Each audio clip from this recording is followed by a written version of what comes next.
Discover the world के मुअज़्ज़िज़ दोस्तों, मैं हूं माजिद मलिक और आप तमाम देखने और सुनने वालों को अस्सलाम वालेकुम। नाज़रीन मोहतरम, इस दुनिया में जहां जन्नत नज़ीर और खूबसूरत वादियां पाई जाती हैं, वहीं कुछ मकामात ऐसे भी हैं जहां सिर्फ और सिर्फ डर और खौफ का राज है। शायद ये डर आसेब और भूत प्रीत का डर है। कोई भी मुल्क कितना ही तरक्की याफ्ता क्यों ना हो जाए, उसके लिए इन सुपर नेचुरल ताकतों को समझना, इनका मुकाबला करना या इनसे दूर भागना मुमकिन नहीं है। ये सिर्फ पाकिस्तान ही की बात नहीं, बल्कि पूरी दुनिया में इससे मुतल्लिक रूनुमा होने वाली हजारों कहानियां पाई जाती हैं, जो अब तक लोगों के दिलों में डर और खौफ की फिजा पैदा किए हुए हैं। आज की इस वीडियो में हम आपको दुनिया में मौजूद सबसे डरावनी जगहों के बारे में बताएंगे, जिनका नाम सुनते ही लोग कांपने लगते हैं। ये मकामात हजरत इंसान के लिए मौत का प्याम भी साबित हो सकते हैं। इससे कबल कि हम इन मकामात की तफसील आपसे शेयर करें, यहां देखने और सुनने वालों से गुजारिश है कि वीडियो को आखिर तक जरूर देखिएगा। नाज़रीन ग्रामी, सबसे पहले आपको सिंगापुर में मौजूद चिंगी नामी एक अस्पताल से मुतल्लिक आगाही देते चले। चिंगी अस्पताल 1930 में बनाया गया था। दूसरी जंग अजीम में जंग में जख्मी होने वाले सिपाहियों को यहां इलाज के लिए दाखिल किया जाने लगा, जिसकी वजह से इसको मिलिट्री अस्पताल का दर्जा दे दिया गया। इस अस्पताल में कोई खास सहूलियात मौजूद नहीं थी। दूसरी जानिब यहां जंग में जख्मी होने वाले फौजियों की तादाद बढ़ती गई। ये इस कदर जख्मी होते थे कि इनको बचाना मुमकिन नहीं होता था, जिसके बायस हजारों सिपाहियों की मौत होने लगी। सहूलियात ना होने के बायस अस्पताल में बीमारियां फैलने लगी, जिसकी वजह से डॉक्टर और नर्सेज भी मौत के मुंह में जाने लगे। जिसके बाद अस्पताल का अमला जान बचाकर भाग खड़ा हुआ और यहां मौजूद लाशों को गलने सड़ने के लिए छोड़ दिया गया। इन लाशों की तदफीन का कोई बंदोबस्त नहीं किया गया। यही वजह थी कि यह अस्पताल आसेब और रूहों का मस्कन बन गया। कई साल गुजर जाने के बाद चंद स्याह यहां गए तो उन्होंने कई होशरुबा वाकयात देखे, जिसकी वजह से यह जगह काफी मशहूर हुई। लोगों का कहना है कि आज भी यहां सिपाहियों, डॉक्टर्स और नर्सेज की आवाजें सुनाई देती हैं, हालांकि यह अस्पताल आज भी वीरान है। प्यारे दोस्तों, अब चलते हैं जापान और आपको सुसाइड फॉरेस्ट जापान की हकीकत बतलाते हैं। सुसाइड फॉरेस्ट जापान में पाए जाने वाले ऊकी गहरा जंगल का दूसरा नाम है।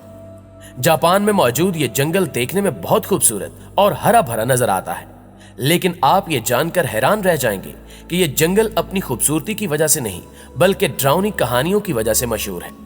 इस जंगल में इंसानों का गुम हो जाना एक आम बात है। ये जंगल इस कदर घना है कि यहाँ एक बार गुम हो जाने के बाद वापस अपनी मंजिल की तरफ आना एक मुश्किल ही नहीं, बल्कि नामुमकिन काम है। अहम तरीन बात यह है कि यहाँ कोई मॉडर्न टेक्नोलॉजी यानी मोबाइल फोन वगैरह काम नहीं करते। जापानी लोगों का मानना है कि इस जंगल में मरे हुए लोगों की रूहों का बसेरा है। क्योंकि इस जंगल में सैकड़ों लोग खुदकुशियां कर चुके हैं, तो ऐसे में इन लोगों की रूहें इस जंगल में भटकती फिर रही हैं। यहाँ के लोगों का यह भी मानना है कि जंगल में मौजूद दरख्तों पर पाए जाने वाले आसेब, भूत प्रीत और बदरूहों की वजह से लोग यहाँ आने के बाद खुदकुशी करने पर मजबूर हो जाते हैं। जापानी लोगों का कहना है कि जब कोई इंसान एक बार इस जंगल में दाखिल हो जाता है, तो ये बदरूहें दोबारा उस इंसान को वापस इंसानी आबादी में नहीं जाने देती। आप ये जानकर भी हैरान हो जाएंगे कि ये जंगल दुनिया में सबसे ज्यादा मशहूर सुसाइड प्लेसेस में दूसरे नंबर पर पाया जाता है, जबकि गोल्डन गेट इस फहरिस्त में पहले नंबर पर है। ख्याल रहे कि लोगों को इस जंगल से दूर रखने के लिए एक बोर्ड भी लगाया गया है, जिस पर लिखा हुआ है कि इस जंगल में दाखिल होने से पहले आप अपने माँ बाप, बहन भाई और सबसे बढ़कर अपने बीवी बच्चों को सोचें, जो खुदा की तरफ से आपके लिए एक अनमोल तोहफा है। मुअज़्ज़िज़ नाज़रीन ग्रामी, अब रुख करते हैं फ्रांस का। फ्रांस का दारुल हुकूमत पेरिस अपनी खूबसूरती की वजह से ना सिर्फ मशहूर है, बल्कि ये शहर दुनिया भर में एक अहम और अलग मकाम रखता है। लेकिन क्या आप जानते हैं कि पेरिस की खूबसूरत और साफ सुथरी सड़कों के नीचे एक और शहर भी बसता है। ये मुर्दों का शहर है। सिटी ऑफ लाइट्स के नाम से मशहूर इस शहर की आबादी तकरीबन 22 लाख के करीब है, लेकिन इसी शहर के नीचे पाई जाने वाली 200 मील लंबी एक अंधेरी टनल में लगभग 60 लाख लोग दफन हैं। 1785 में इस शहर में इतने लोगों की अमवात हुई कि उन्हें दफनाने के लिए जगह भी कम पड़ गई। यही वजह थी कि कई लाख लाशों को एक ही वक्त में एक टनल खोदकर उसमें दफना दिया गया, जो बिल्कुल पेरिस शहर के नीचे मौजूद है। पेरिस की इन सड़कों के नीचे बनाए गए 200 मील लंबे तहखानों में इंसानों की हड्डियों और खोपड़ियों की बड़ी तादाद मौजूद है, जिसकी वजह से इस जगह को दुनिया का सबसे बड़ा कब्रिस्तान भी कहा जाता है। इस जगह को कैटाकोम्ब के नाम से भी जाना जाता है। ये टनल 12वीं सदी में खोदी गई थी। इससे कबल ये चूने और पत्थर की कान हुआ करती थी।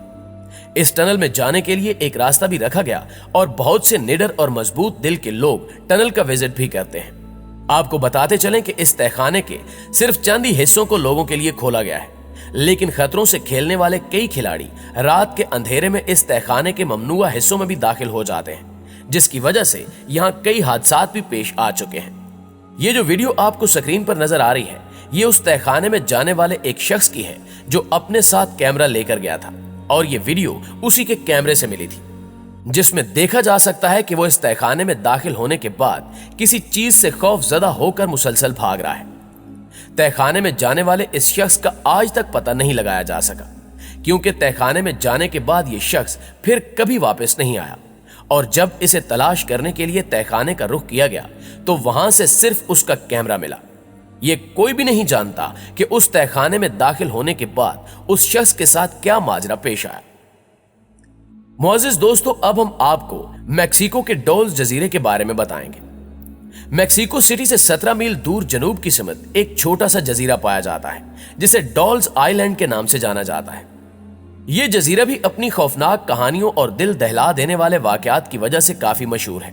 इस जजीरे का एक बार नजारा करने वाला कई दिन तक सुकून की नींद नहीं सो पाता। 1990 में जब मैक्सिको की हुकूमत ने मुल्क भर में सफाई मुहिम का आगाज किया तो उस वक्त यह जजीरा सामने आया। इस दौरान कुछ वर्कर सफाई मुहिम पर काम करते हुए इस जजीरे पर जा पहुंचे। डॉल्स आइलैंड की कहानी एक शख्स से शुरू होती है जिसका नाम सेंटाना ब्रेरा है।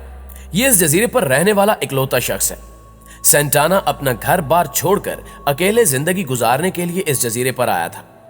सेंटाना के इस जजीरे पर आने के बाद एक बच्ची की इस जजीरे के किनारे पर डूबने के बायस मौत वाक़ हो गई। ये बच्ची अपने खानदान के साथ यहां सैरो तफरी के लिए आई थी। इस वाक़े के कुछ ही दिन बाद सेंटाना को उसी जगह पर पानी में तैरती हुई एक गुड़िया मिली। सेंटाना ने उस गुड़िया को उठा लिया। न जाने क्यों सेंटाना को महसूस हुआ कि इस गुड़िया में उस बच्ची की रूह है जो जजीरे पर मौजूद तालाब में डूबकर हलाक हुई थी, और अगर वो इस डॉल को जजीरे पर मौजूद किसी दरख्त से लटका दे तो इस बच्ची की रूह इसे परेशान नहीं करेगी। इसलिए सेंटाना ने उस गुड़िया को उठाकर जंगल में एक दरख्त पर लटका दिया। दोस्तों, इसके बाद सेंटाना के साथ गैर मामूली वाकयात रूनुमा होना शुरू हो गए और उसे हर रोज जंगल के किसी न किसी हिस्से से जमीन पर पड़ी हुई कोई गुड़िया मिलने लगी। सेंटाना को इस जजीरे में जो भी गुड़िया मिलती वो उसको जंगल में लटका देता। आहिस्ता आहिस्ता जजीरे पर मिलने वाले गुड़ियों की तादाद सैकड़ों तक पहुंच गई। सेंटाना नामी ये शख्स 50 साल तक ऐसा करता रहा। 1990 में जब ये जजीरा लोगों की नजर में आया तो मीडिया पर इस जजीरे की बातें होने लगी, जिसके बाद लोगों का यहां आना जाना शुरू हो गया। 2001 में सेंटाना इसी जगह पानी में डूबा हुआ पाया गया जहां वो बच्ची डूबी थी। आज तक ये कोई नहीं जान सका कि इस शख्स की मौत कैसे हुई, क्योंकि सेंटाना की लाश उसी जगह से मिली जहां से उस बच्ची की लाश मिली थी। यही वजह है कि बेशतर अफराद ये मानते हैं कि बच्ची की भटकने वाली रूह ने सेंटाना की जान ली। इस हवाले से आपकी राय क्या कहती है, कमेंट करके हमें भी जरूर बताइएगा। और अगर वीडियो अच्छी लगे तो इसे लाइक करते हुए अपने दीगर दोस्तों के साथ शेयर जरूर कर दीजिए। इंशाल्लाह आपसे मुलाकात होती है अगली वीडियो में। तब तक अपना और अपने प्यारों का ढेर सारा ख्याल रखिएगा। अल्लाह निगहबान।